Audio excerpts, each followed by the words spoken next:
الأنبياء والمرسلين اللهم علمنا ما ينفعنا وانفعنا بما تعلمنا وزدنا بفضلك علما وتعليما إنك على كل شيء قدير. So, we are on Unit 4 and we have seen a number of things so far. Last week was complex because he brought in the concept of case. But again, as you mentioned, we're going to be bringing this concept up again and again and again, right? And the reason why it's relevant is because we are looking at variables for a noun, right? So I'm going to have in Arabic one noun and another noun, okay? And when I'm just having this noun describe this noun, okay, this needs to agree with this in a number of things. So if I'm going to say, for example, the tall house or a small child, I need to think in my head all the variables that apply here and make sure this agrees in all of those variables. Because if it doesn't, I won't understand the concept a big house or the tall man. Okay? So we've seen, so for example, that the word could be male or female, so a gender. I need to make sure that the gender agrees. Okay? We have not seen plural yet, but we've seen singular. We know that there is such thing as singular. So I'm going to have to, it has to agree in number. We have seen, for example, case now, right? Nominative, genitive, accusative, so it has to agree in case. Okay? And today's lesson is going to bring in something super, super easy, which is definite or indefinite.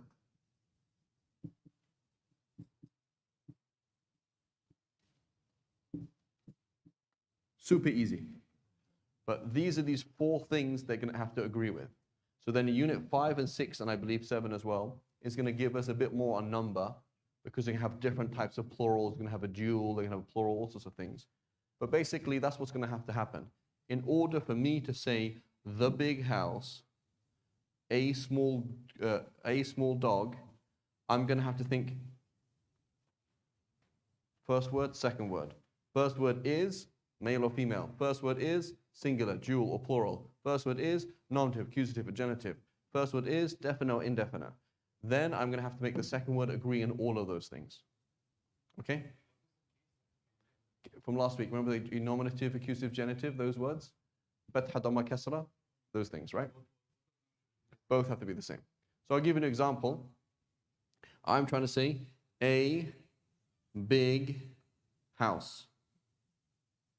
Okay, that's not a sentence, right? But I'm trying to make the structure. And I'm trying to say the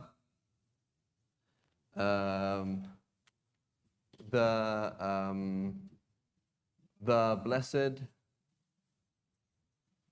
night.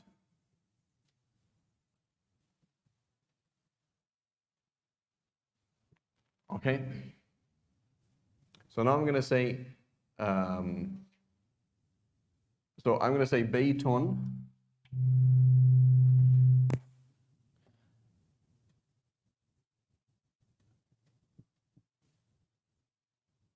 Okay? Now I'm going to look at this word. Before I start saying the word big, I'm going to say what gender is this word. And I'm going to say this word is masculine. Okay? And I'm going to say what number is it? So, well, singular. Again, we haven't seen dual or plural, but we're going to see dual or plural.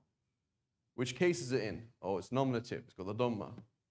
Is it definite or is it indefinite? It's A, so that's indefinite, right? So now I'm going to have exactly the same thing. Baytun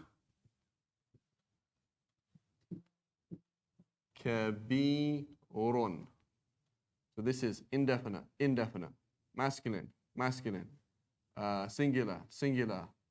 Nominative, nominative. Now I understand a big house. Otherwise, it wouldn't be putting the words together. The words wouldn't go together. Okay? Seems pretty simple. But again, if I know what else something could be, if I said, for example, Baytun kabiran or al baytu kabirun, that means something else. So if in order for these words to come together, I'm going to have to always remember these four things. Okay? Whenever you're trying to describe a word, it's going to be like that. Yes. Yes, all adjectives, yeah. That's going to depend on what you say. So what did you want to say? I said, for example, I saw 5 beautiful houses. Okay, so now it's going to be in the accusative because you saw it, and it's going to be plural because there happen to be 5 of them, right? So that's, what I'm trying to say is when we describe it, right, it's going to be like that. So this first word has to agree in those 4 things, okay? Similarly, I'm going to say blessed night, right? And in the example that I used, it's going to say, for example, in the blessed night, okay? So there was an in before it. That happens to be in the sentence. So now I'm going to say the night, al-layla, okay? There was a fee before it in that sentence that I was going to use. So therefore, this is going to have what kind of ending? If you say in something, what kind of ending is it going to have? It's going to have a kasra. It's going to be genitive with the in. Right? We said words after prepositions have a kasra. وَفِي لَيْلَةٍ مُبَارَكَةٍ. So in that particular sentence you were using, I saw him in that night. It's going to have a kasra here. So now this word is gender-wise, what is it? Feminine. Number-wise it is singular. Case-wise it is genitive. Got a kasra. Is it definite or indefinite? It's definite. So now I'm going to have to say al-mubarakah. Al-mubarakah. Al-mubarakati. So al-laylati al-mubarakati. So now this agrees. I didn't say al-mubarak. I didn't say mubarak. So I have to say al. Okay, and it has all the things are the same. Exactly. So that sounds strange, right?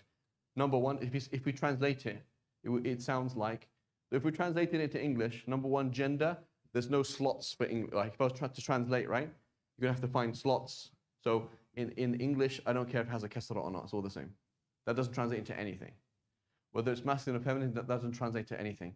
But what it does sound like in English is the night, the blessed, which sounds weird, right?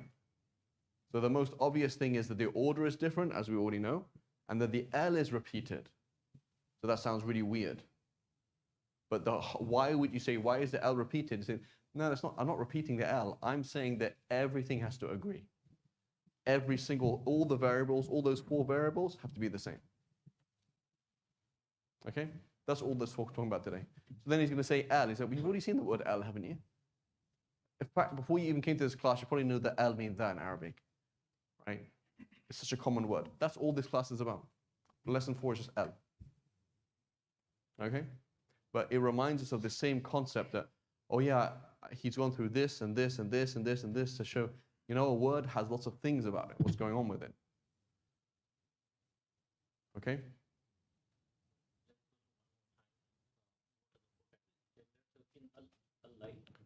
Gender. It has ta marbuta, so it's feminine. Bait, well, it has no ta marbuta, therefore it's masculine. Number, there's a word could be in Arabic, could be singular, dual, or plural. I could say 1 man, 2 men, or more than 2 men. Okay?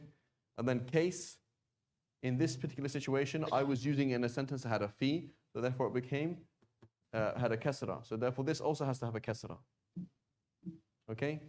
This one was nominative. I said, for example, huwa baytun kabirun. It is a big house. So here, this had a dhamma and this had a dhamma. This is indefinite, so this is a house. So therefore, this has to be a house, a big. So you say a big, a house, a big. That's how you have to say it. Gender will also. So if I made this kabira, baytun kabira, that doesn't make any sense. That's not a sentence, right? So again, if I said that, it either sounds like an error or it means something else, right? Baytu kabiratin means the house of something of an old lady. Totally different, because you've changed the relationship now. Well, how do these words go together, right? So what is this is just a phrase. It's not a sentence. Correct. the definite and indefinite for the last? This is L and this has L. So I put So the night, the. blessed. I put the twice, yes. And here there's no L. So this is indefinite. This one just because of the al. Yeah. E. All adjectives, yeah. Whenever you're describing a word, you're going to have to think of those four things, right? This is almost like a language and chemistry, they're related, right? If you think about it, you're like, how many words do you have? But when you put the words together, it's suddenly different. You get like the probability, the number of things you can have. But there's a there's a way that words come together. That's called grammar. So if you don't have, there's certain ways that chemicals bond. They don't just bond in any way, right? It's not like, oh, did carbon like oxygen? It's like, that's not what I'm talking about. We're talking about, okay, which level, how many electrons did they share, how did it work, what kind of bond, etc., right? Even though the way they bond is different. Ozone, which is O3, and normal oxygen is not the same. The way that the bonding is not the same, even though it's the same thing, right?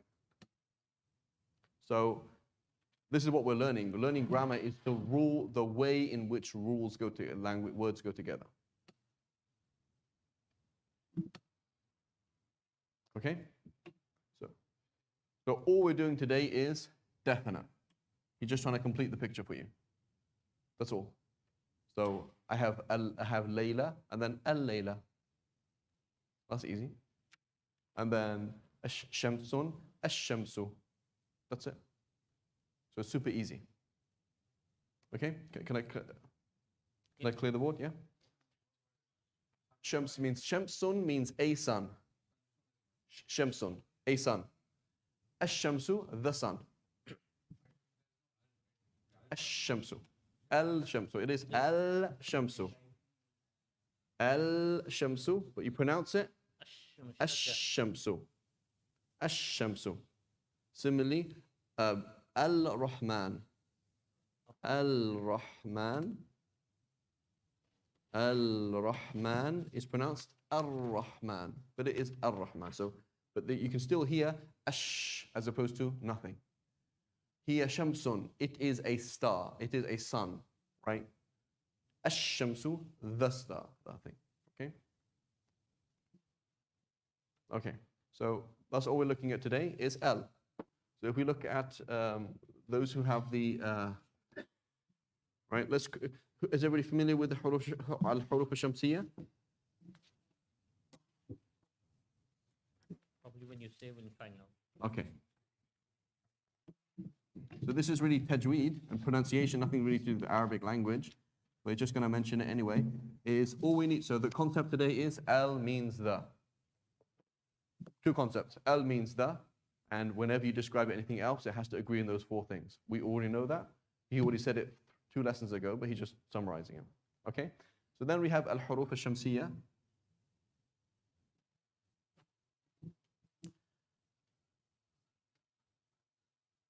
Al-huruf al-shamsiyya.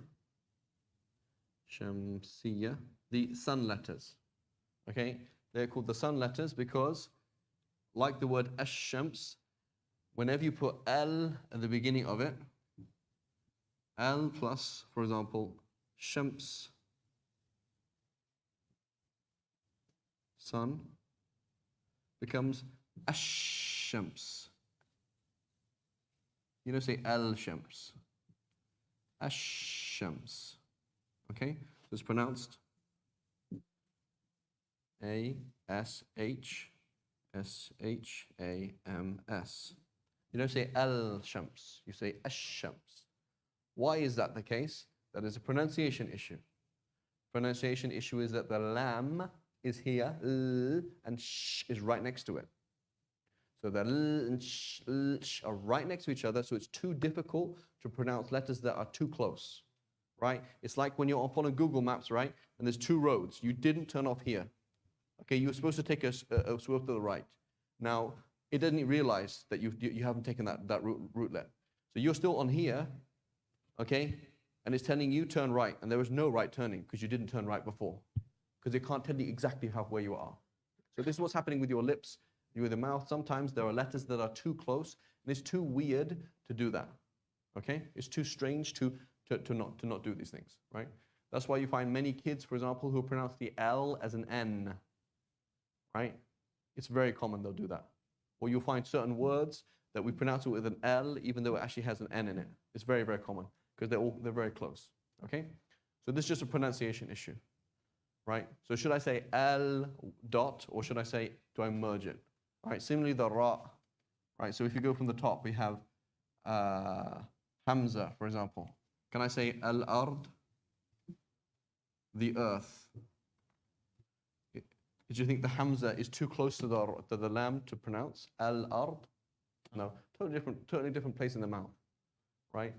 For example, Al-Bayan, right? The explanation. Totally fine. Okay, Alif Ba Ta, Alif Ba Ta. At-Teen. Is it easy to say Al-Teen? Al-Teen? No, it's not. Right? Al-Teen is not easy. You say At-Teen. Okay, because your tongue is going like this. It's right next to each other. It's right next to each other. So what happens is we just say At-Teen. Right? It's pronounced At-Teen and not Al-Teen. And again, when we read the Mus'haf, they'll put a shadda on it, so you know. You'd have to memorize it. Right? Ath-Thalatha, the three. Ath-Thalatha. Ath-Thalatha, the three. Okay, you don't say Al-Thalatha. Al-Thalatha, you say Ath-Thalatha. Okay? Ta-tha, Jim, Al-Jannah. That's fine. Al-Jannah. Al-Jannah. You don't have to write these down. But Al-Jannah. Do you have to say Al-Jannah? No, you can just say Al-Jannah. Right? Where are we? So there must be the alphabets, right? There must be a list of alphabets that's going to give the huruf. Because Jim is not going to be in that particular category. Is it the word or is it the letter that's making it different? It is the letter. It is the proximity of the ta and the tha, that the proximity of that to that t, because the lam is very close to it, so it's right next to it. Right? And so do I need to memorize this? You don't have to memorize it because you're going to see it. Right? So you're going to see it. So al-Jannah, ta, tha, jim, ha, ha, kha, dal, ad-deen, yawm ad-deen. You don't say al-deen, you say ad-deen. You don't say al-dunya, you say ad-dunya. Because da and la are right next to each other. So ad-deen. What else? Right? And so the list goes on. So the concept is these letters that go, right? That are very close to it. And noon, l and n, right next to each other. So you don't say al-nar, al-nar. That's quite difficult to say al-nar. You say an-nar, right? An-nur, not al-nur. Okay? So those are those concepts there. You're going to see it. So where will you see it in the Quran? There's going to be an al at the beginning and then this letter with a shadda on top. So you just say an. Okay? You merge straight into it. That's all. But there's just pronunciation. If you didn't pronounce it, it's just you saying something in a funny place. Right? Like how do you say roti? Who can say this with the word roti? Am I saying it correctly or incorrectly? Correct. Roti. Correctly. Roti. That's like British standard. Hello, welcome to the station. Please buy some roti. Right? Does my R sound like a Hindi or Urdu ra? No, ra. But you know it's a ra. It's just pronounced wrong. Right? You just sound funny. You just sound English. Right? So if you came along and said al shams, we all know what you're talking about. It's just pronounced wrong. Right? But at least the grammar's right. Right? So don't worry about it. You're not going to be thrown off. If you're in tajweed, yes, I say error. Say that's wrong tajweed. Right? But we're not learning tajweed. Right? So he throws it in as part of the class, but it's like, okay, that's all that's happening is you're just merging these two sounds. That's all. It's a pronunciation issue. Okay? But it's important to note, just side note, we mentioned this before that civilizationally, in terms of the sciences, the very first science to be codified for the scholars, like codified and mastered, and to reach its pinnacle was Arabic language. Okay? So if you want to understand, for example, where things are like, every knowledge goes through like a kind of like a product cycle, right? Product life cycle, right? It reaches its peak, right? And so if you look at, for example, the peak of anything, sometimes they take a little bit more to reach their peak.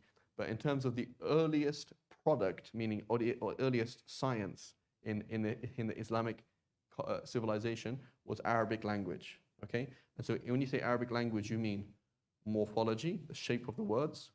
We mean grammar, okay? And we mean the philosophy of grammar as well, plus phonetics, plus philology, right? And almost biology, because you're talking about, or physiologically, like what's happening in the mouth. So when you study tajweed, you might have seen diagrams. You study tajweed, have a diagrams, like that's to do with medicine reality.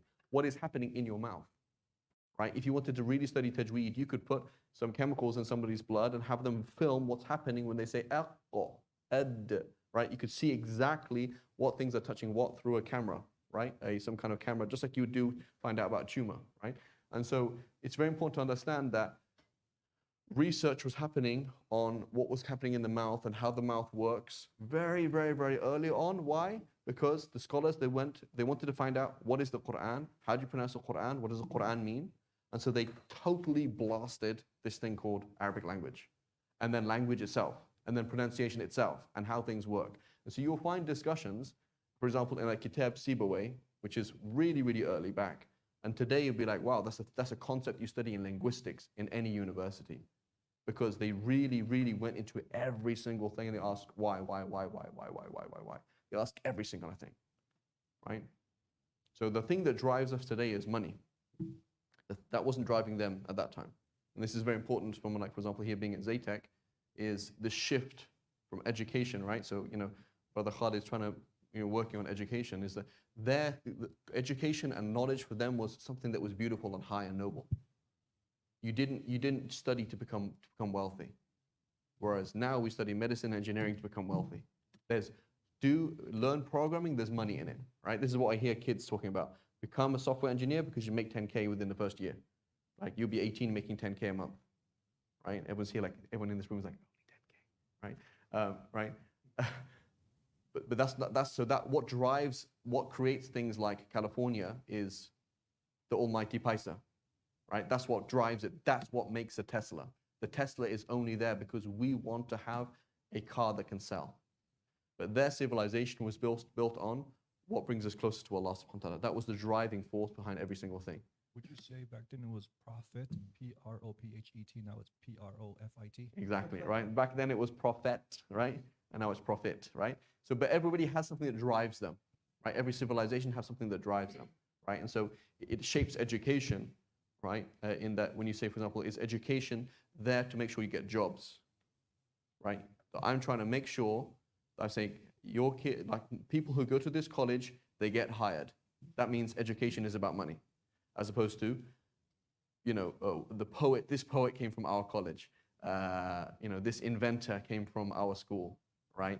This famous da'i or person who changed the world came from these things, right? So it's very, very different. But the point is, our scholars, they're driven for Allah subhanahu wa ta'ala, but that drove them into every single avenue. So they start asking questions you would never imagine people would ask, and there it is in these books, right? So the level that they got very, very early on is very, very high. And that was for the reason to question, how can I guarantee that I understand what the Quran, how can I understand the Quran? So then they ask the questions, why is it, for example, that, why is it that you would say ash-shams as opposed to something else? You have to start looking at the mouth and then look at the mouth, how does the mouth work, and all these different things, right? Okay, so anyway, upshot, L means the. So let's just jump forward and go into the second page of Unit 4, which should be page, you don't need this? Okay, cool. Okay, so page 23. Okay, so give me a word that ends in L. Can you repeat it? Give me a word that ends in that begins with L.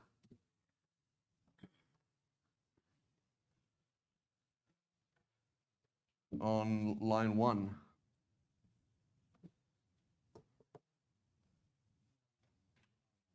Oh, good question. So here's the question. Does Allah begin with Al?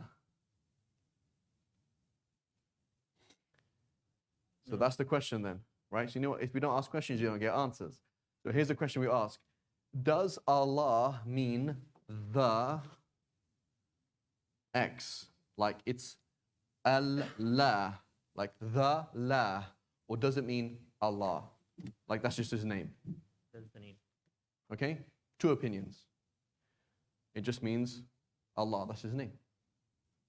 Doesn't mean anything, just his name. Just means him. Right? Or does it mean Allah? Right? And so if it means Allah, therefore we can start looking at the meaning of that word. What is the meaning of the God? Right? And so if we say, for example, according to many, it means Al-Ilah, the God. Right? Al-Ilah. And then we look at the word Al-Ilah, look at the root letters. So we'll do this in unit 20 or maybe 30. And we're going to say what the verb Aliha, what does that mean? Okay? And so we'll just take a tangent quickly. There's various different words that this kind of can come to. It can come to being perplexed, confused, okay? To do with need, to do with love or adoration, obsession, right? Extreme love. Okay, and this is just a summary. There's other words here as well, right? And so if it means the God, it means the one that we all need, the one that we all love in an extreme sense. So our love for Allah subhanahu wa ta'ala is far beyond and far more extreme than our love for anybody else. It's almost psychotic, right? Like if, for example, you know, if somebody texts their wife 5 times a day with extreme words of adoration, like I love you so much, I miss you so much, you're the one person in my life, 5 times a day, that would be a little bit strange, wouldn't it? Like you could be like, it could be like at the end of the day you call her up or that, but you're traveling. But it's very strange that you send a message that is extremely, and you memorize like lines and lines and lines of poetry about her. Like there's a whole book that is about her, and you memorize that whole book. And then there was thousands of people who had like a Kitab Layla, right? And everybody memorized this book and how much they loved Layla and what she was like and how much they miss her and how sorry they are for being unfaithful to her, and stories of people who are unfaithful to her and then changed and they cried. Like you'd be like a bit weird, right? That's not a balanced kind of person, right? That would be really not a balanced person. If somebody came to me and said, excuse me, I'm in a meeting, but I really, really have to write a love letter to my wife. Like, that would be strange, but don't we do that 5 times a day? Like that's what you're doing 5 times a day. You're like talking to Allah subhanahu wa ta'ala, saying, Ya Allah, iyyaka na'budu wa iyyaka nasta'in. Like, Ya Allah, I don't love you, I don't adore you, I worship you. Right? That's on another planet. Right? So there is a level of being extreme. Like you're total like wacko. Right? You're like really unbalanced person in terms of your love with Allah subhanahu wa ta'ala. Like, you know, your wife controls what you eat. Your wife controls what you can buy and sell. Your wife controls all these things. You're like, it's not balanced. Right? Before you speak, you think, would my wife accept what I'm saying or not? But that's not a balanced person. That's way too extreme. But that's what we do with Allah subhanahu wa ta'ala. Every single thing. Should I say these words or not? Is Allah happy with these words or not? So it's a very extreme thing. And then He is the one we are perplexed by Him. You can't explain Allah subhanahu wa ta'ala. You can talk about Allah. You can say Allah's one, He doesn't need this. But how can you explain something that doesn't exist in time and space? How can you explain something that nothing causes Him to do anything? He is the cause, but nothing causes Him. We can't explain that. Like I can explain all of you from socioeconomic background, from emotional background, from a religious point of view, from a psychological point of view, from a geographical point of view. Like, why are you here and you're not in Buffalo, you're in New York? It's like, well, duh, geography, right? I can explain lots of things because I understand how you work. You can't explain Allah. You can't explain Allah. So Allah subhanahu wa ta'ala is the one that perplexes us. We cannot understand Him, right? So He's the one that we all need. We all extremely in love for Him, and He perplexes us, right? Or does it just mean Allah? And that's His name, Allahu A'lam, right? Simple. Keep it simple, right? Keep it simple. Okay? Khair. So that's a good point. Is it the God or is it just Allah, right? But inna Allah ghafur rahim. Okay. Let's look at number 2. Let's 2 words that have begin L. Yes. Dinner. When it comes to like any attribute to Allah, Yes. so would it follow So if you're saying the merciful Allah, right, then you're describing Him. So then it has to be definite. So because Allah is a proper noun, it's definite. This one, Innallah al-Ghafura. Why is it not? Inna Allah ghafurun rahimun, because you're not saying. So if you said, if you say the merciful Allah has told me, the kind Allah has told me, the powerful Allah has told me, that's an adjective. But here you're saying Allah is X. That's not an adjective in that sense. Okay? So what I mean is the tall man, a short dog. Right? That structure, as opposed to Allah is kind.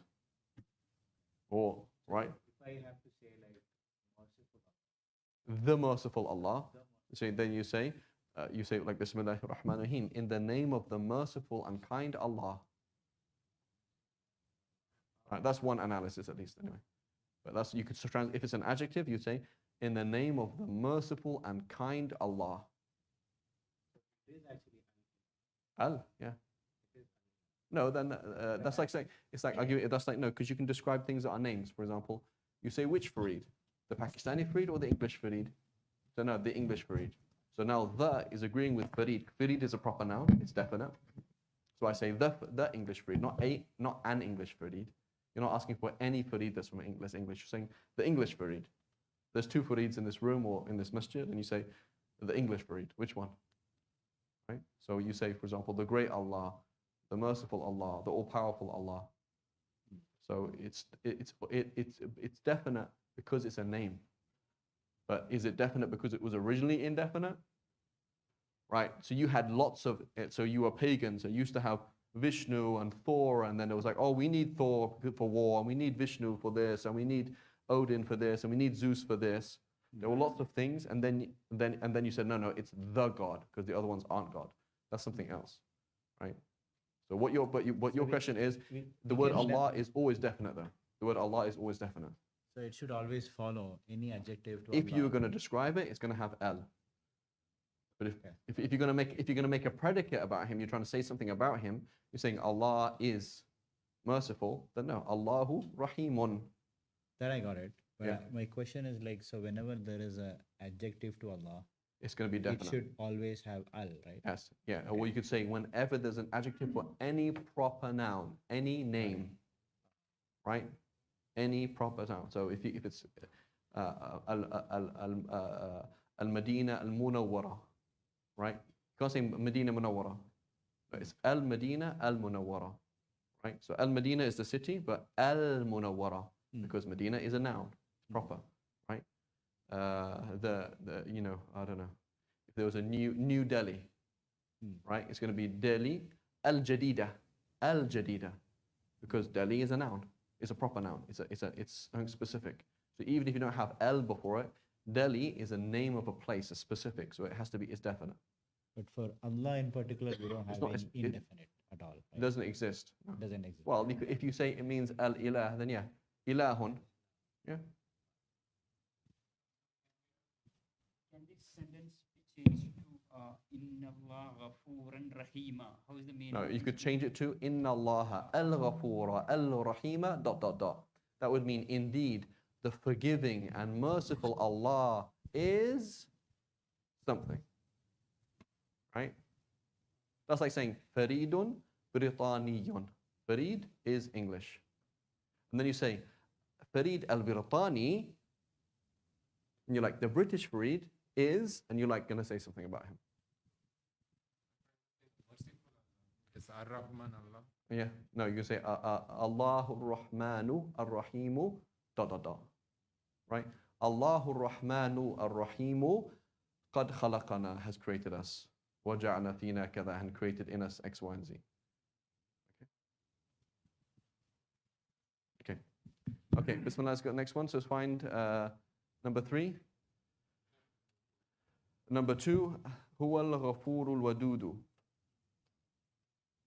Right, it's actually not a very good example, so skip that one actually. Number 3. 3 is a good example. Let's try and find words with al, number 3.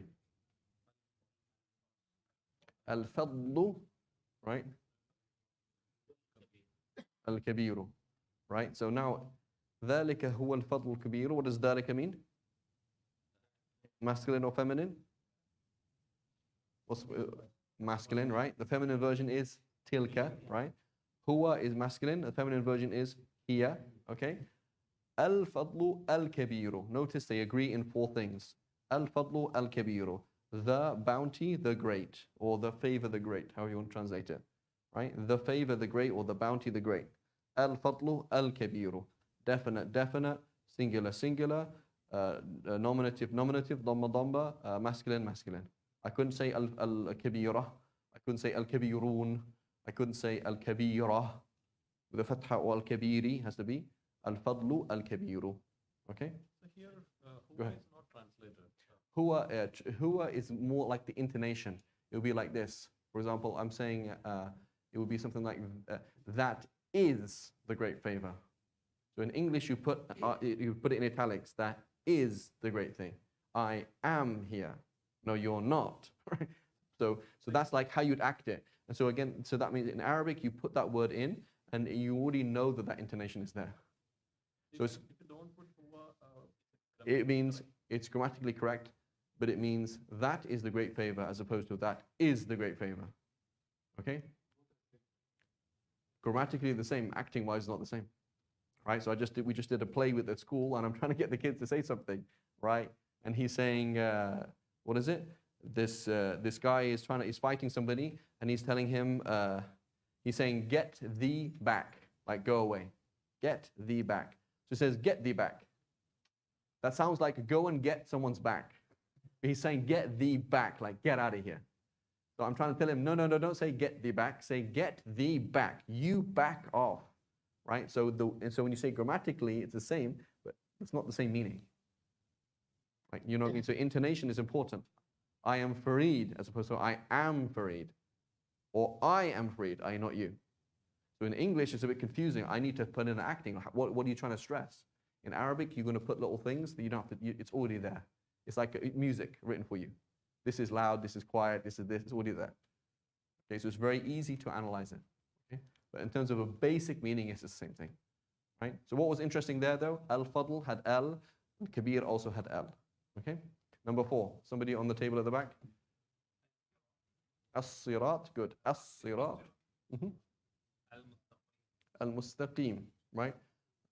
So is it with a fatha, dhamma, kasra?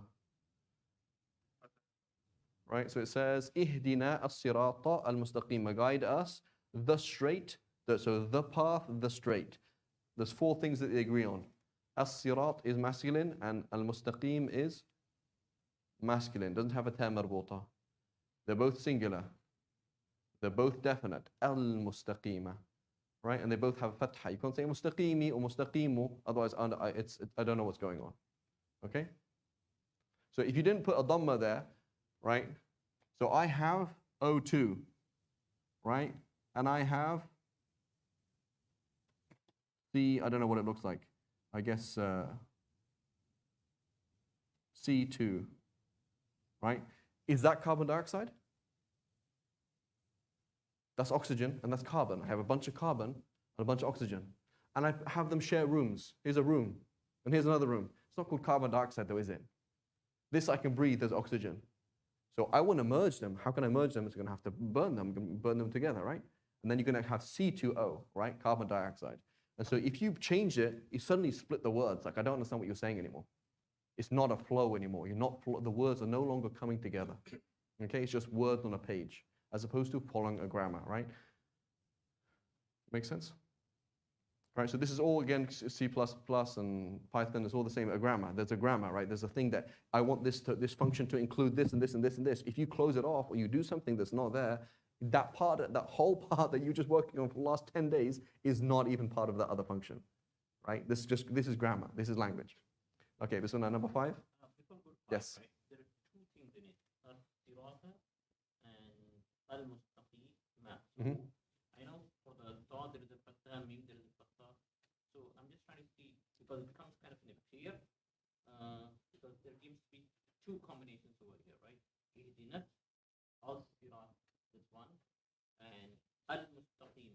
Yeah, so ihdi, guide, is making sirata have a fatha. Okay? Mustaqim is saying, I want to bond with you and qualify you. You say, fine, if you want to bond with me, you have to agree with me in these 4 things. That's what's happening. In order to pin onto the same thing, you have to agree with me in 4 things. So then you become one unit. So these two, because when we started as an example, right? So we said that the first word and the Second one, they have to agree. the same. Now we're talking about 3 words over here. No, because ihdina is, yeah, I mean, we're saying that what we're saying is that the second word has to agree with the first word. Now the first word, I think one of the brothers said, well, how do I know what the first word's going to be? Well, it depends on the context. So that's something else. Now, what is it doing in that context? In this context, it's being the object, it's being the subject, it's being the this, it's being the that, right? But all we're looking at here is those 2 words. How did you make sure that mustaqima actually qualifies sirata, right? And by agreeing in those 4 things. That's all. Now, why was there fatha on sirata? Because of ihdina. Why did you say ihdina? Well, you said it. You tell me why you said ihdina. You decided to say guide me something, so therefore it has to be the object. Does that make sense? Okay. The inna comes, is there any possibility that like next word comes with other than fatha? It has to be in the accusative. And for the default, is the accusative is going to have a fatha, but there are other signs for that as well. Right? For example, I could say innal muslimati. For example, innal muslimati. You say, well, that's genitive. It's not genitive. It's feminine plural, and the feminine plural expresses the accusative with a kasra. Like, what did you say? Right? But so there's a state which is called accusative, and the accusative expresses its state in different signs. But all we've seen so far is a singular, and the singular has a fatha in the accusative. Most cases, like Yes, that's normal, yeah. So it has to be in the accusative, but different words could express that in different ways, right? Just like heat, again, chemistry. Okay, I heated something. What's the sign of this thing being hot? Okay, it was very bright. Okay, maybe it's magnesium.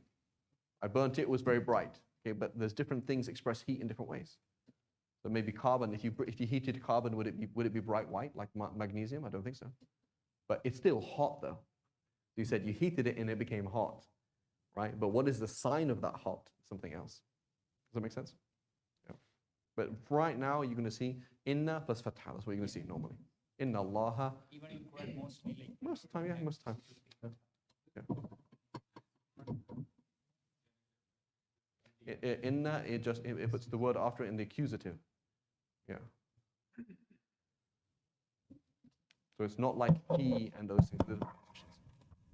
So where is that us coming in that? Say it again? The meaning us. So Which word are we looking at? اهدنا الصراط المستقيم. Ihdina, so na means us. Na means us. Ihdina, guide us. Yeah. Okay. Mhm. Our Lord, Rabbana, yeah. Okay, number 6. Number 5, sorry. Good. Al-adaba al-alima. Notice both have fathas, both have al, both are the singular, both are masculine, the same thing. Could I say al-adaba al-alimi? No. Can't do that. It's gonna mess it all up. Okay. Same story. Okay, now we've got 4 fatha. How do you break it? Which 4 fatha? For the 5th one, yakhafuna al-azab. Okay, so yakhafuna, the fatha on there that's not a noun. So yakhafuna is not a noun. It does not have a fatha as an accusative. So that fatha, that word will always end in a fatha. Yakhafuna, the noon is going to show that it's in one state. So verbs are also going to have states or cases. They're going to be totally different. Right? That's totally different. So here we're looking at, there's only 2 words that have fathas of the accusative, which is al-adaba and alima, and that's it. The fatha on the ya, that's how the word works. Right? So word here the word fear, right? That is It's yakhaf. yakhafun. Yakhafun. Yakhafun means they fear. They fear. Okay. And we're going to look at verbs in unit maybe 20 or something. Yakhafuna. Painful. Alam is pain. So, al-alim. so generally the sentence is considered as like genitive or the normative based on last 2 words, or it is completely the whole sentence. Like the ending last. So you can't say the whole sentence. Each word Each word is going to interact with other words. So depending on its interact, I'll give you an example, right? I say, هذا بيت كبير.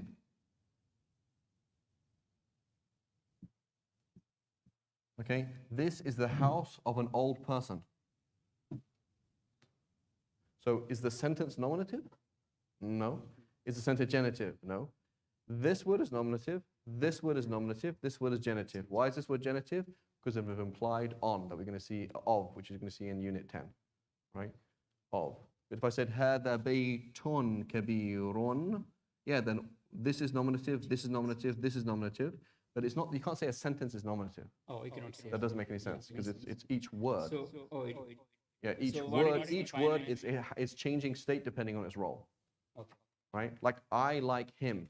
Okay, well, why didn't you say, what do you say, me like he?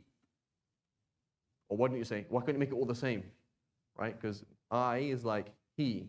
So why can't you make it all the same? It's like, it doesn't work like that. This word is doing one thing, this word doing something else. This is going to change, and that's going to change. So each of them are going to change based on the role of that word, Okay. but not the whole sentence. Okay. Okay.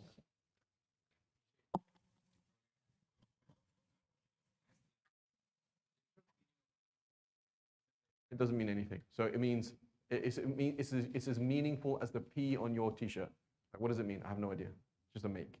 It's just a label for it's a label for a group, a role that words play. Yeah. So whenever a word is an object, whenever a word is an adverb, whenever a word comes after inna, then it's going to be in that group. Call it whatever you want. Call it Smith Road. Call it Nike. It's just a label. So, but accusative, it means something in Latin, and they used it, and it made some sense when they invented terminology for Latin. And we're just borrowing that term for Latin, that's all. So don't worry about what it means. Like accusation, is it to do with accusing something? I don't know, right? Or nominative, that's to do with like a name, right? So just put it as category, just category, you know. So they have a principle in the Islamic academia, which is la mushahata fi istilah. Name whatever you want, whatever you want. Call it whatever you want. As long as we know what it is, as long as you define your terms, you can call it whatever you want. You say, for example, I am female. Okay, define female. Okay, female is somebody who has an XY chromosomes and they have these certain genitalia. Okay. As long as you define your term properly, call me male, female, call me whatever you want. As long as you define your terms, right? So it's just a tag. It's just a group. So the fact that it's called nominative, because I don't know what those words mean anyway. Doesn't matter. It's just a. In fact, one of my teachers I worked with a long time ago, he said, don't even call it that because nobody knows. That's just it confuses people. Just call it, for example, R or L or something like that, because it's just a tag, right? It's like saying the red zone, right? Or the green zone or the blue zone. As long as that blue zone means the zone that things should be you know, whatever you want to do in your however you want to organize things, right? So don't worry about what it means. Just think it's just a group. That's just a group, just a category, right? Like category A, B, and C. In Arabic, like the word nasb, they call it nasb. It means to put something up on something. That's what it means. But what it means, it's not very practical, right? Does that make sense?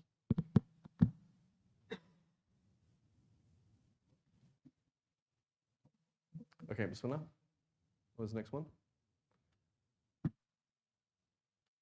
هو نبأ عظيم. So we have two words there agreeing in four things, right? نبأ عظيم. So naba is masculine, عظيم is masculine. عظيم is, naba is singular. On. What else? Indefinite. Okay? So they're both indefinite. Okay? Also, nope, nothing. No.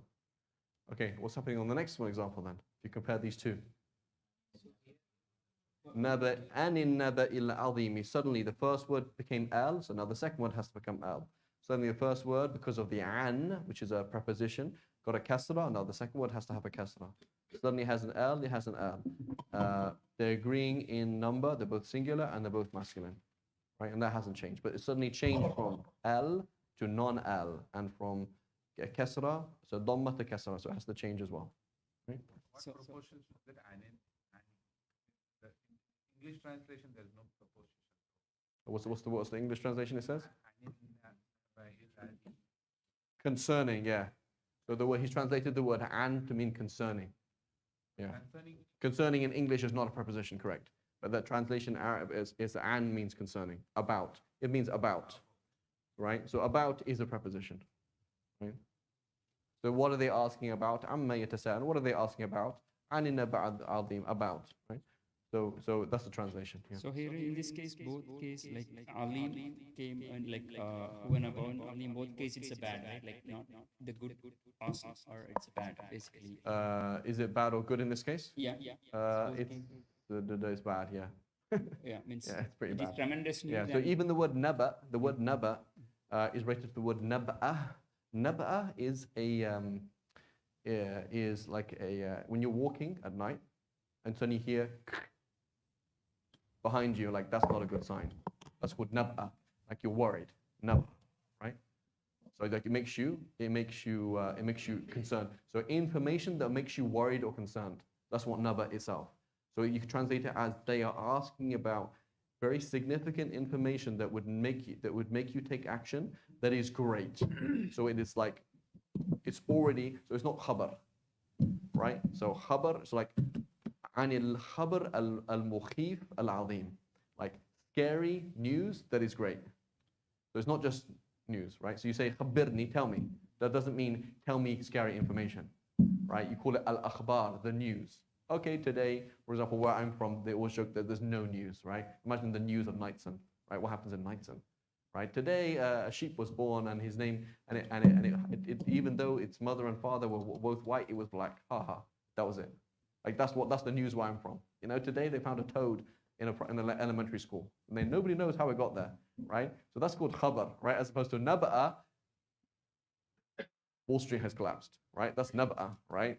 Suddenly, you know, we found, for example, communication from Mars. Right? We've seen footprints on Mars. That's naba'a, like that's concerning. Right? What on earth is going on? Right? So it means so azim is negative. Yes, great, What is great. when it is a really good thing is happening, what is the word to use? Something azim, mumtaz, right? Khabar. So they would use the word in Arabic. The phrase they would use is khabar abyad. Or like, oh, you know, just get married, mashallah, khabar abyad. Right? They say white news as opposed to khabar aswad, black news.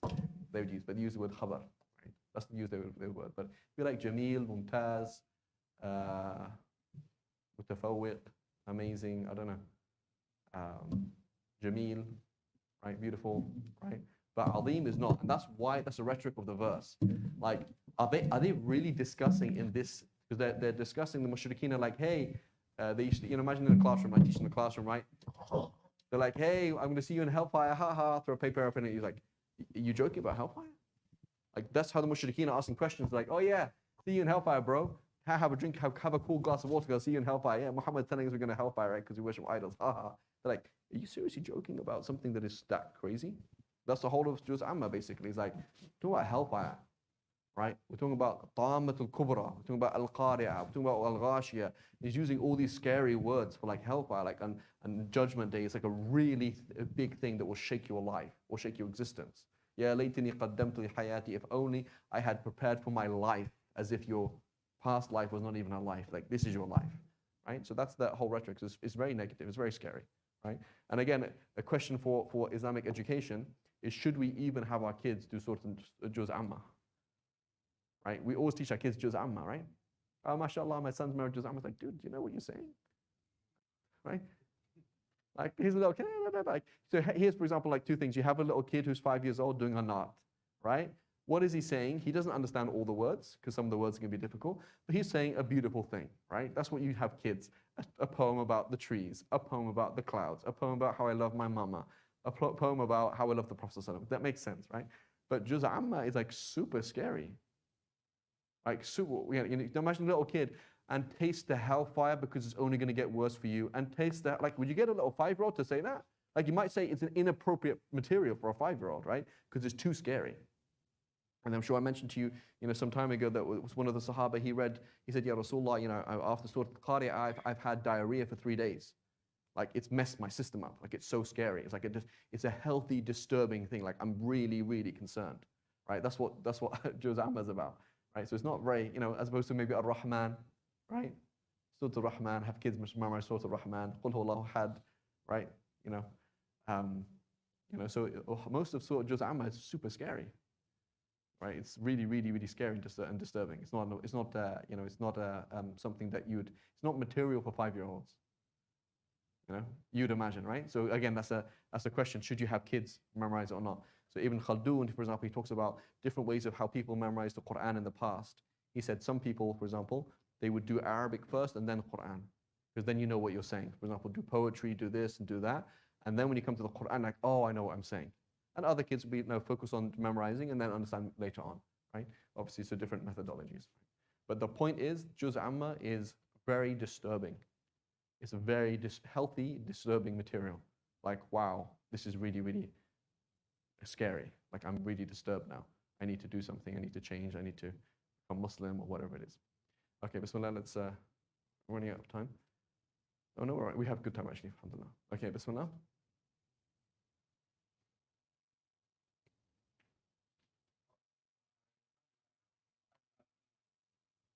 What's the word? Ayatulahumul ardul maytatu. We have a problem here. And a sign for them is al ardul maytatu. Right, where's the problem here? So al ard, al mayta. Do they both have L's? Yeah, so they're both definite, correct. Are they both singular? Yes. Are they both, they have the same sign? Ardu. One is, mayta is feminine and ard is masculine, correct? Feminine, but it's an exception to the rule, right? An exception to the rule, right? So al-ard is a word that is feminine even though it has no ta marbuta, because it's an exception to the rule, right? We mentioned words like al-ard, like ash-shams, the sun is feminine even though there's no ta marbuta. As-sama is feminine, the sky, even though there's no ta marbuta. Yad, qadam, right? Nar, right? Nafs. These are a limited list of words that are feminine, even though there's no sign there, right? So these words are both feminine, right? So the sign assigned to them is al-ardul mayta, the dead earth. Right?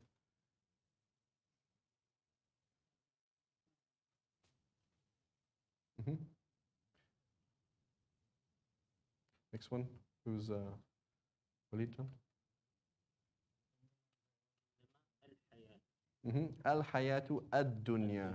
Good. So here, again, we all felt happy that we understood what we were doing. Now I could get confused again. Ad-dunya is feminine, okay? But it has a different sign, okay? The default sign for feminine is ta marbuta. That's what you're going to see 95% of the time. There are 2 other signs as well, okay? 2 other signs as well, okay? Signs, femininity. So default, ta marbuta. That's our number 1. Number 2, an extra alif maqsura. So you have 1, 2, 3 letters, and then you have an alif maqsura. When you see the word has 3 letters, dal, noon, ya, dunya. Dal, noon, ya. That's 3 letters. Plus an extra alif maqsura, an extra alif that is broken like that. That's a sign this word is feminine, like al-kubra, right? Al-kubra, as-sughra, okay? So an extra alif maqsura after 3 letters is also a sign that word is feminine. And also an extra alif mamduda, right? You see 1, 2, 3 letters, and then plus alif plus hamza, okay? Okay, so a sign that a word is feminine is that it has a ta marbuta on the end, or it has an alif maqsura after 3 letters. Okay. Any 3 letters. But if it doesn't have 3 letters, it's not a sign. For example, hudan, huda, for example, that's 2 letters. Huda, that means guidance. That doesn't fulfill, that's 2 letters. So that's not what we're looking at. or dua. Dua is not feminine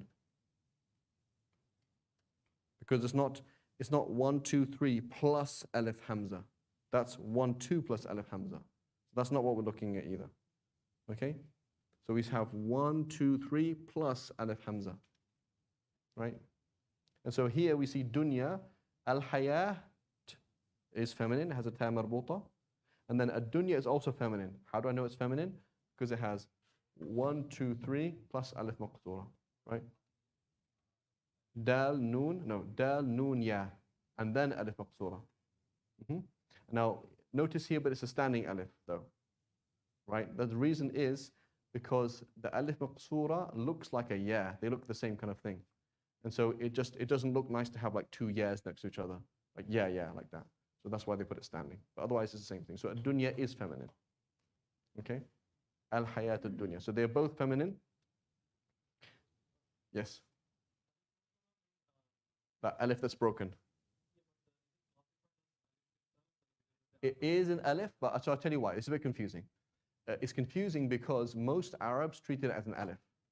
So it just seems like a random reason to write an alif for no reason a different way. Like, why'd you do that? Why'd you even write it in a different way?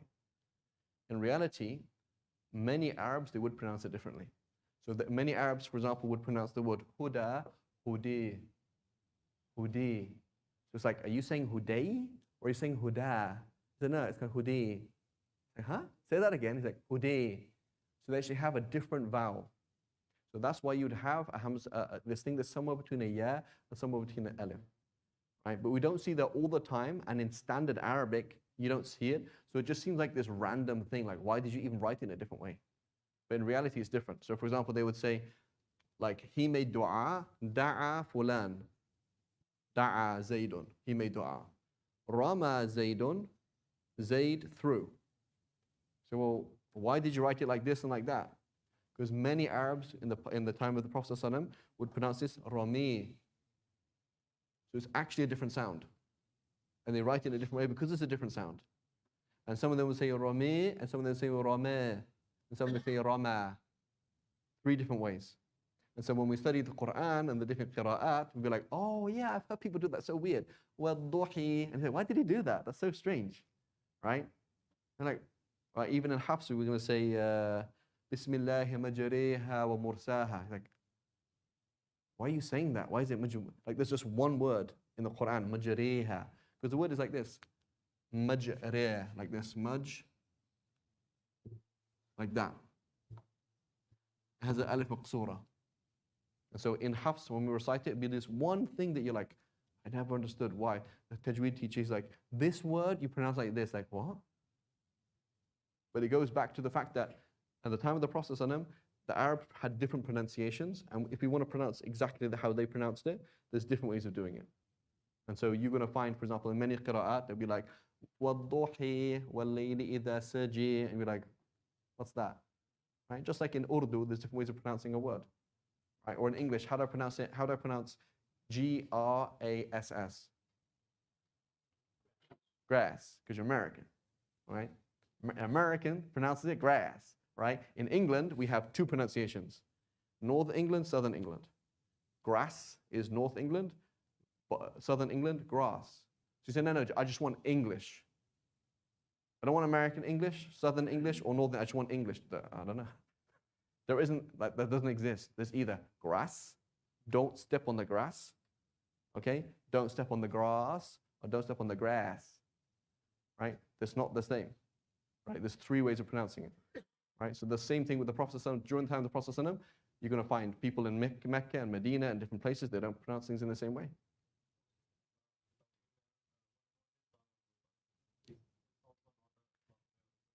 Yeah, it's a ta. That's what it's called. Ta marbuta. It's called the circle ta because it's a, right? And you're going to find those words, for example, it's a sign of femininity in right? So in reality, it's either a ta or it's a ha. It's not even a letter.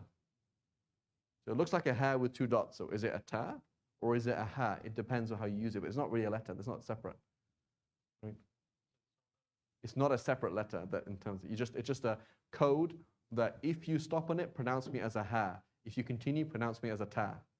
So that's why it's put like that. But otherwise, in terms of a letter, as a sound, it's just one sound. It's either a ha or a ta. And that's why we call it ta marbuta. Right? And even in some words, you can do it both ways. Like the word ibna, we have ibn, which means son. Okay? And then you say ibna, which means daughter, a female son. Okay? You've made it feminine by putting ta marbuta. Similarly, you can make this feminine by with a ta. Bint. So there's actually two words for daughter in Arabic. Usually you say bint. Bint. But ibna is the same thing. So notice the ta and the ta. It's really the same thing. But that stays there all the time and that doesn't. But it's just, they call it a ta. It's a ta, right? Ta marbuta, but it's just pronounced as a ha at the end. So the word dunya falls in the third category, right? Second category here. This one here. Dunya is here. 1, 2, 3 letters plus alif maqsura, right? And it's not this one. Okay? Versus standing alif here. Maqsura, broken. This is called an alif mamduda because you go It's called it's long. So this is 3 letters plus hamza plus alif plus hamza. This one? Yeah, so this will be like, I'll give you an example, like hamra. I say sayyaratun hamra, right? Sayyara, car. Hamra, red. Sayyaratun hamra'u. So say, well, how is that feminine? Okay. Ha, mim, ra, alif, hamza. It has to have both alif and hamza, yeah, both of them, yeah. Yeah, it's confusing. It has to have those two things, right? And an alif followed by hamza is called alif mamduda, an extended alif. Because it always goes it's long, as opposed to right? Hamra, bayda, right? Don't worry about that question right now. Curiosity killed the cat, okay? Always remember, Arabic is easy, okay? It is easier, so don't worry about that now. There's going to be a whole list of words that don't take hamzas, that don't take tanweens, even if they're indefinite. But don't worry about that now, okay? So just understand that this could be the case. So you can ignore that one right now and say dunya is feminine. If you just say, I don't understand anything you just said for the last 10 minutes, just remember dunya is feminine, right?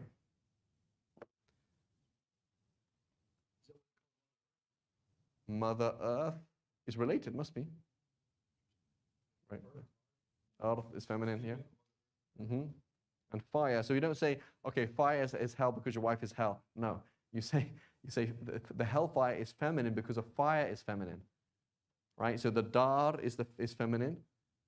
The abode is feminine. The earth is feminine. The sky is feminine, right? Because the mother is the source, like Mother Earth, right? We say the mothership, right?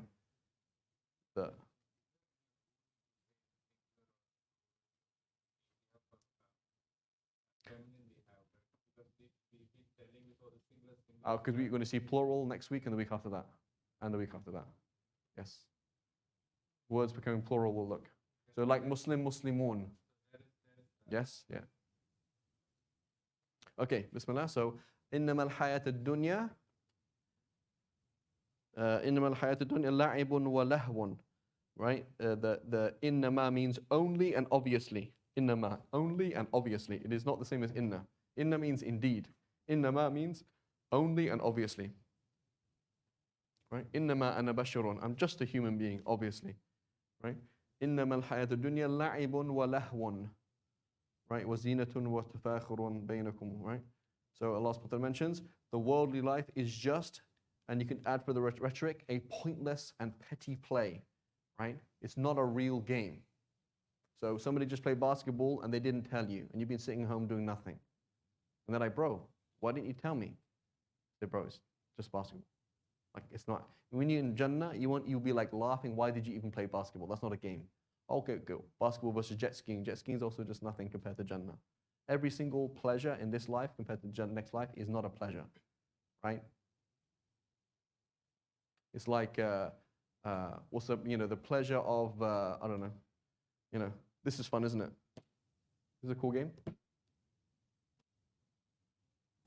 I mean, if you want to. Flicking your mobile phone over, that's a game, right? It's a game, right? Let's see how many times I can do it, right? Classic thing you learn do in chemistry class, see if you can spin your pen around your finger, right? Things you do at class when you're bored, right? But that's not a game.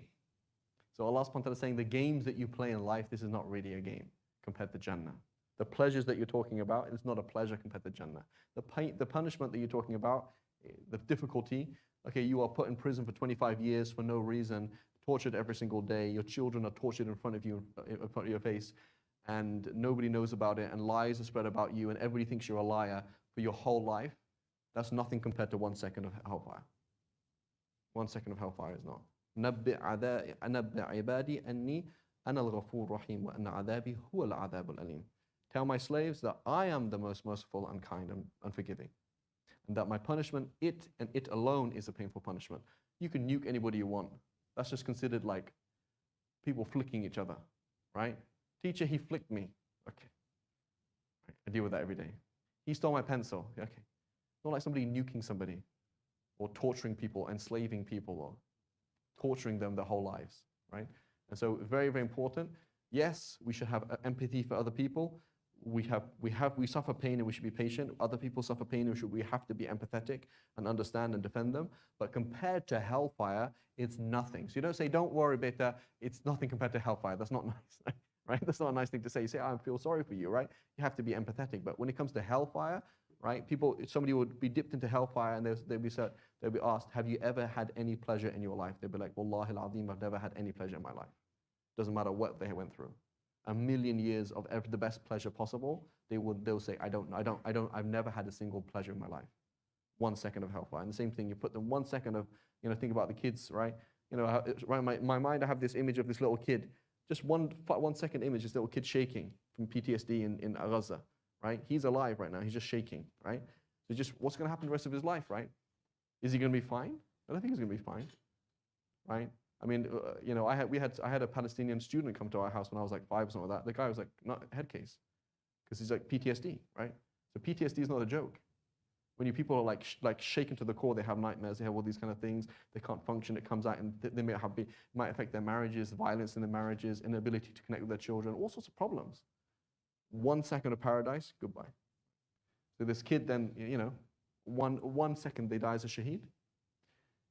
There's no comparison. You can't compare like, let's say they lost their mother. What it's like to be a child to be held by their mother. Like 1 second, all that pain in 1 second is going to go away. It's not a comparison. So Allah subhanahu wa ta'ala is saying, one versus infinity. Infinite pain versus finite pain. Infinite pleasure versus finite pleasure. It's not a comparison. So it's just a mere, it should be good. So how would you do that then? Dunya. Let's put a dhamma on a dunya. How would you pronounce that?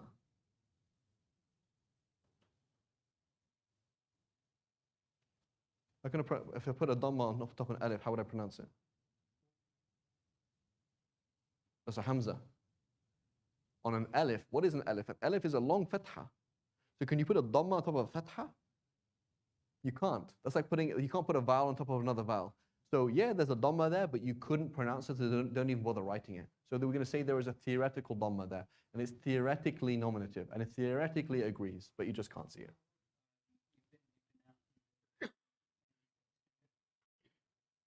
Ibna?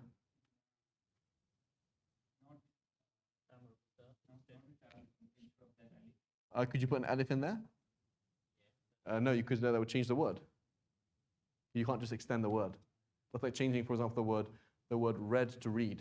So, well, I can't. If you change it, change the word, right? So you can't just change anything. It will change the meaning. Okay. So anyway, the point grammatically, al-hayat ad-dunya agrees. Theologically, what's happening in this verse, Allah subhanahu wa ta'ala is saying, guys, the dunya isn't worth anything. So it's very important. Many people feel they missed out on stuff, right? I missed out. It's like, what did you miss out on? You should look at your ibadah, dude, I missed out. I just prayed, but I don't even know how many rak'ahs I prayed. You've missed out big time, and you can never go back to that prayer. You didn't pray yesterday because you were in a meeting and you forgot, or even worse, you didn't want to pray because it was embarrassing, whatever it was, that you've missed out. That's a huge pain.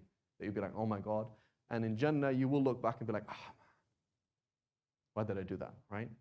So you can miss out on ibadah and miss out on a connection with Allah subhanahu wa ta'ala, but you can't miss out on the dunya because the dunya is not worth anything, right? If only I had bought in Ethereum in the beginning, right? Right? If only I could have retired, my friend retired at 30, here I am still working. If only. It's not worth anything. You shouldn't be sad because you miss out on the dunya, and you shouldn't be look up to people, man, they have the dunya, because it's not worth anything. Right? It's not worth anything. Whereas the akhirah is worth something. Connection with Allah subhanahu wa ta'ala is worth anything. Right? If only I had done this, it's not worth anything. It's not a big deal. What does Yawm ad-Din mean? The day of judgment, the day of. It's another meaning. I heard it means also the day the debts are due. It's related. So dain is debts. Deen is judgment. Yeah. So it is so they're related. And Medina is a place of judgment, right? As opposed to the wild West. So you have a Medina, a place of judgment, as opposed like a masjid, a place of sujood. Whereas if you're not in a Medina, it's just the Wild West. It's just a crazy desert. There's no justice. There's no. Yeah. Medina and Deen was related. Yeah, it's all That's related. interesting. Yeah. And Dayan is the judgment. And Dain, and then Dana. Kama tadinu tadan, just as you judge, so shall you be judged. Right? Judgment. Okay. And a court in Hebrew is Beit Din, house of justice. Beit Din, Hebrew. Okay, so the point of the verse is the dunya is not worth anything. It's just a little game, just a little bit of fun. So what should we seek in the dunya? Al-kafaf. The Prophet always made dua for al-kafaf, enough. Do I have enough money to pay my bills? Do I have enough money to get by, right? I am being harmed. Let's say, for example, I'm in California. So should I buy a house or not? The question is, am I being harmed by not having a house? Yes, because I keep having to move. Yes, because I'm sick and I need to make sure my kids have some stability, right? Or, and I might die, I have cancer, whatever. I should buy a house right now, right? Instability. I can't afford to send my kids to a good school because I live in a country where, let's say I was in Jordan, anybody who sends a kid to a public school is like hell. Right? Public school is just not an option in many countries. Like you have to fork out that money and send your kids to a real school, otherwise it'd be crazy. I can't afford to pay for medical bills. I can't afford to, whatever it is, right? So the dunya that we should seek is al-kafaf, enough. Do I make enough money to kaf means to hold back harm from myself and from my family, right? I'm scared that my son, for example, is going to get into interest. So I'm making sure that he has a house, he doesn't have to pay interest. I'm scared that my son is going to do something haram.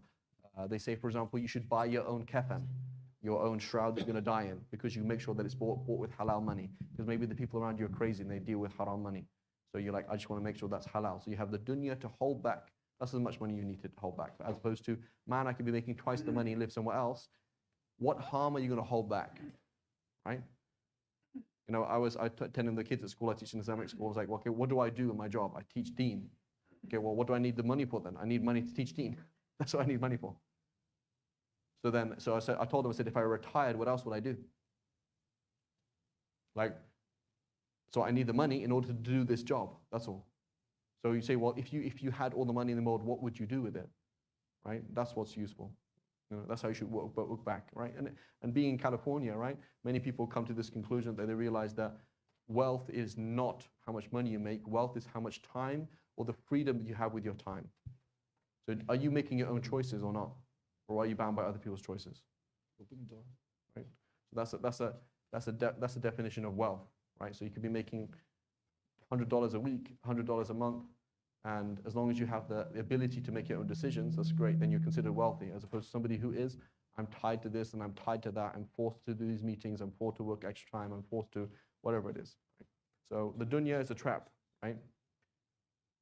Your homework, guys, is I don't promote music, but look up the lyrics. Google lyrics Hotel California.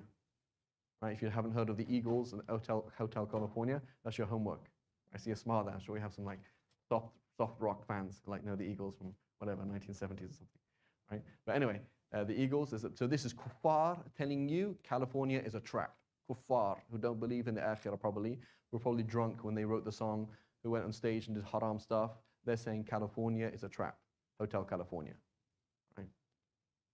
So unless you find a way out.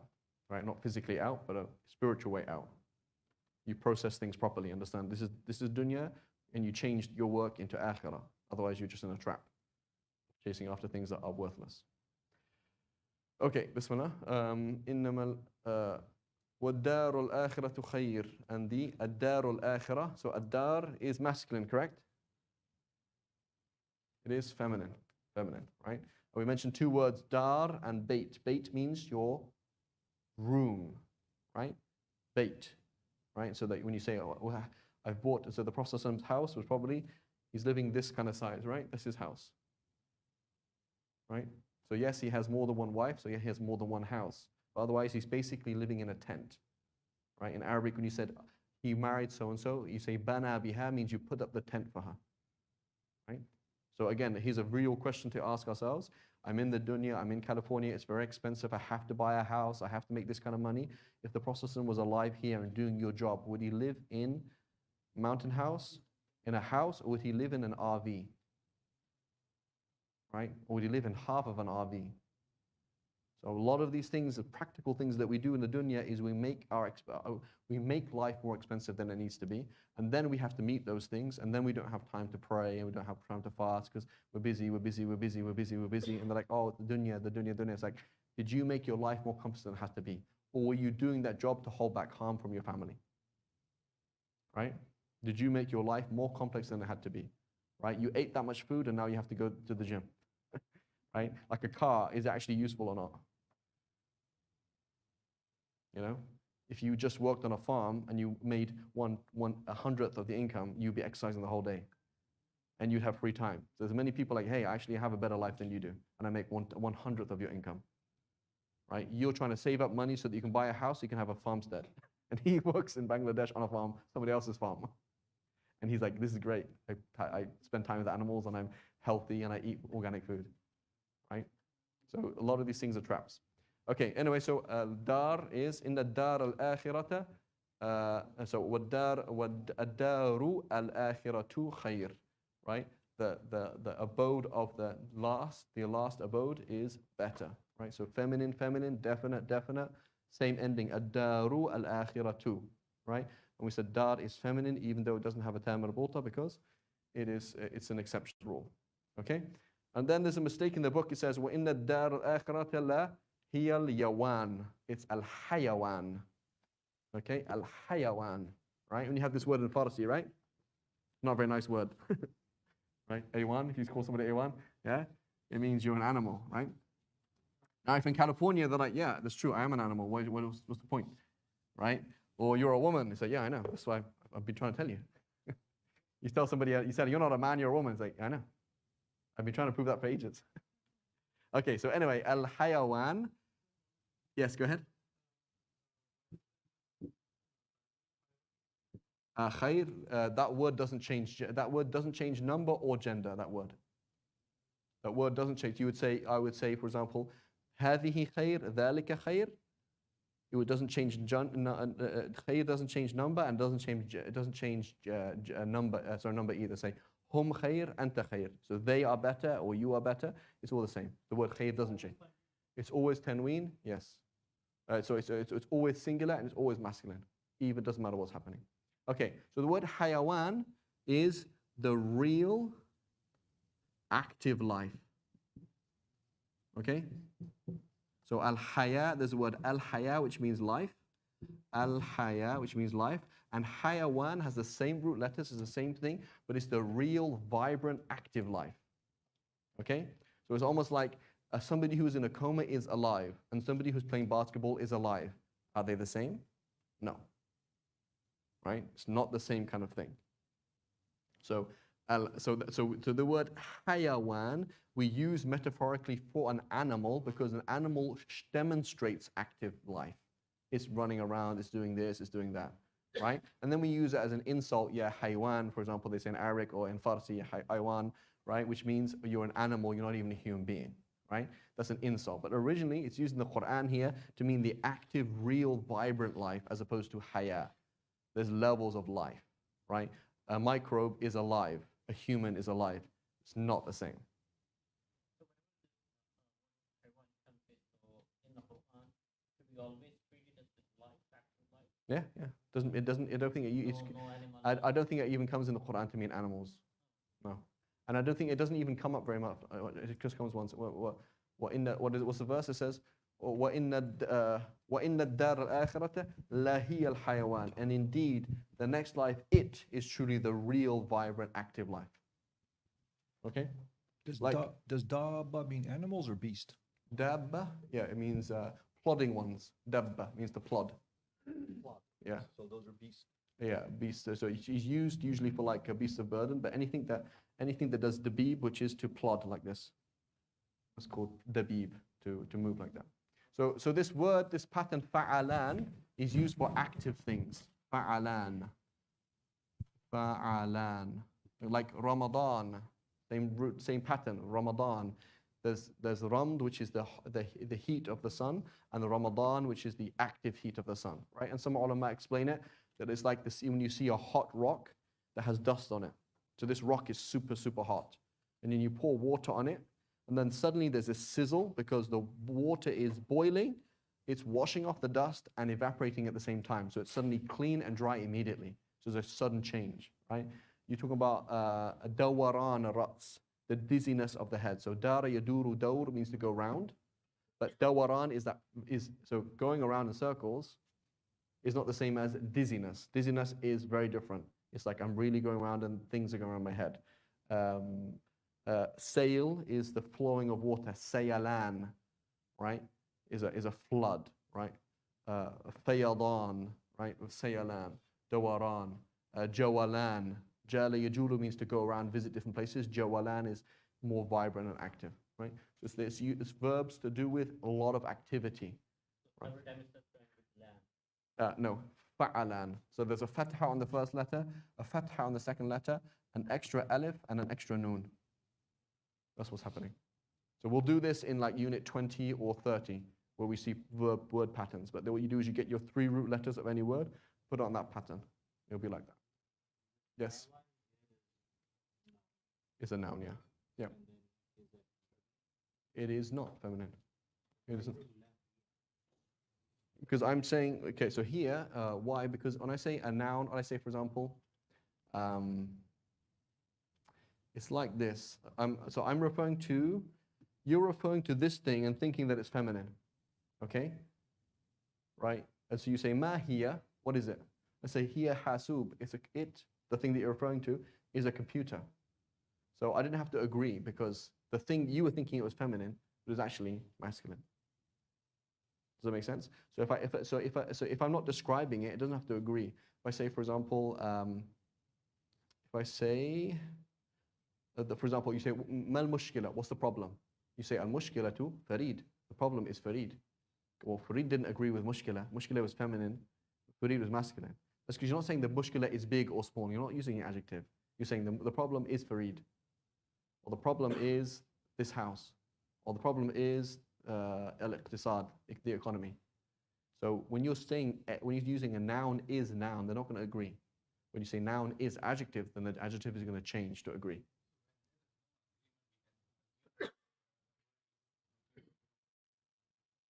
I would just say it the other way around. When you're trying to say a noun is another noun, they're not going to have to agree. Does that make sense? Because you're saying al-hayat al-dunya, al-hayat al-akhirah. So you say al-akhirah is al-lahiyya. Right? Because it says وَإِنَّ الدَّارَ الْآخِرَةَ feminine, lahiyya. It is the real vibrant life. Okay? Does that make sense? But if I said it is great, la azima, it is beautiful, la jamila, it is whatever it is. If I was describing it, here I'm not describing it, I'm stating what it is. I'm saying it is the real life. And so this is a noun, it's not an adjective. So it's not going to change. Okay? So just like I said, al-mushkila, the problem is al-iqtisad, the economy. So I can't change that gender. The mushkila is feminine. And I'm not describing, I'm not saying al-mushkila kabira, saghira, munhalla. I'm not describing what it is. I'm saying it is X. Right? And then al-hayawan here, that al is like, that hayawan, it's not. Yes. No, it's not. Yeah. Yeah, just like if I said al-mushkila, for example, I say al-mushkila, the problem is al-iqtisad, is the economy. So here this is feminine, this is masculine. So well, how can you say that? So I'm saying the problem is the economy. That's what I'm trying to say. I can't change the word economy and make it feminine because I'm not trying to describe the problem. Nor can I change make this, sorry, mushkila. I can't change it to mushkil because that's not the word. The mushkil is mushkila. Problem in Arabic is mushkila. I can't say mushkil because that's not the word. So this is not an adjective and this is not an adjective. This is a noun, this is a noun. Okay? But if I was saying al-mushkila kabira, yes, I can do that. Okay? That's why it's changing, right?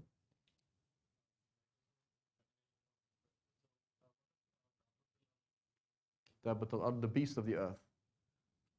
That's the sign at the end of time. One of the signs at the end of time can be broken in different ways. The key thing with the Dabat al-Ard is this beast will come from the earth and strike people on the. He will strike people on the face. Believe a kafir. When he comes out of the earth, it will be the end of taklif. Like if you didn't believe in Allah before that, it's pointless to believe in Him then. If you didn't do good deeds, it's pointless then. Right? But that's called that. But what is it? The description of it is different descriptions of it. Yeah. Like so, I would translate. A translation. Beast is a good word, but beast meaning like scary beast, not necessarily. Beast is for example, in the old word beast of burden. A cow is a beast of burden, meaning an animal that plonks and walks like this, and it does that, but not beast as in scary, right? So we say, oh, this is, right, so beast as in scary, like you have the word wildebeest with an ee, right? That's from like Afrikaans and Dutch, right? Meaning wild cow, right? So it's kind of like, so the word beast as in scary animal, like that's not what it means. The word for that, like they have a word in Arabic for dragon, which is tinnin, right? Tinnin, that's like dragon or something like that. I don't think they have a word for beast specifically. Like monster, I don't know how you say monster in Arabic exactly. Monster? Can't think of a word for monster in Arabic, but it doesn't mean monster. Okay.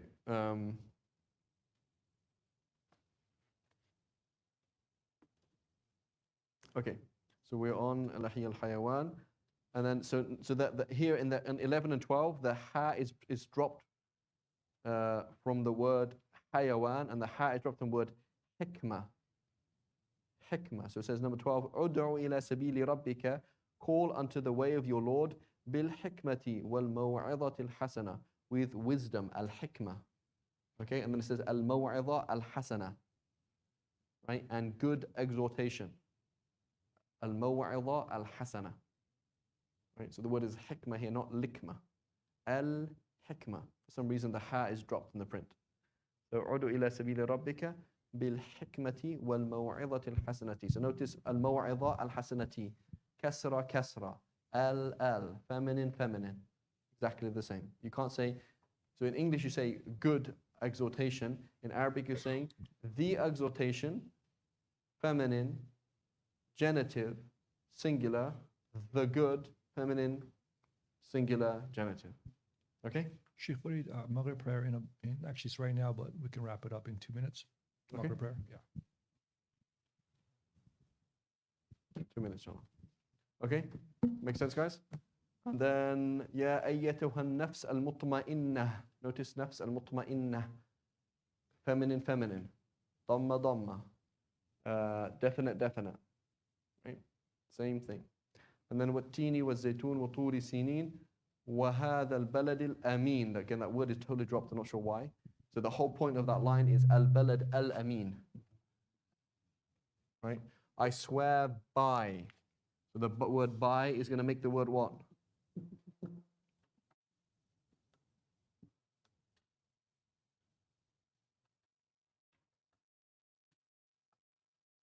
Okay, what's going to happen with the word by? Be. So it says wa in Arabic, wa, which means I swear by. What's going to happen to the word? You say by Allah. You can say wallahu, wallaha, or wallah, wallahi. I swear by Allah. Okay? So, هذا البلد Al-balad di al-ami ni. This word is dropped. Don't know why it's dropped. Al-amini. So al-baladi al-amini. So al, kasra, kasra. Masculine, masculine. Singular, singular.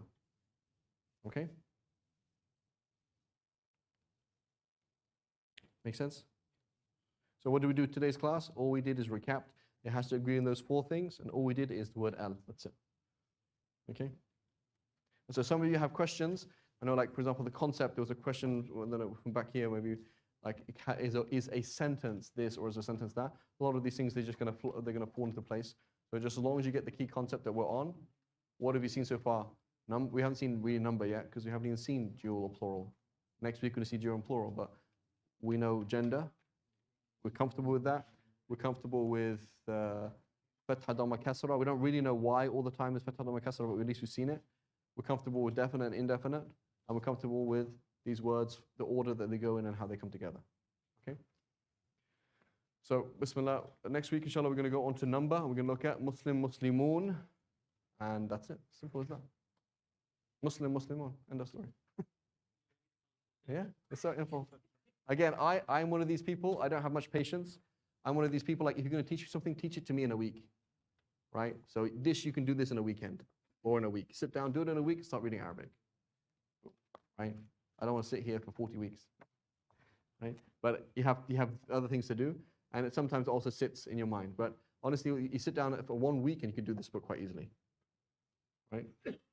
Just 8 units a day, finish it Monday to Friday. The real exercise in this one is identify the word and All the 4 that things. we That's talked it. about. That's it. That's the real exercise. Yeah. And we've already done the 4 things anyway. He already mentioned it in the beginning. So just Al. Okay, وصلى الله على سيدنا محمد وعلى آله وصحبه وسلم سبحان الله وبحمدك أشهد أن لا إله إلا أنت نستغفرك ونتوب إليك. But this dunya thing is a big thing to think about, not a small thing to think about. Right? Why do I work a 50-hour week? And there's nothing wrong with working a 50-hour week. Nothing wrong with working a 60-hour week. But the question is why? Right? That's what kills everybody. Why am I doing what I'm doing? Right? And that's what changes the dunya to akhirah. Doesn't it? You don't have to change anything. You have to change anything in life. Any practical thing can be exactly the same thing, but the question is why you do that. That changes everything. Why you do what you do. Right? Innamal a'malu binniyat, actions and work is only the why you do it, not what you're doing. Inshallah.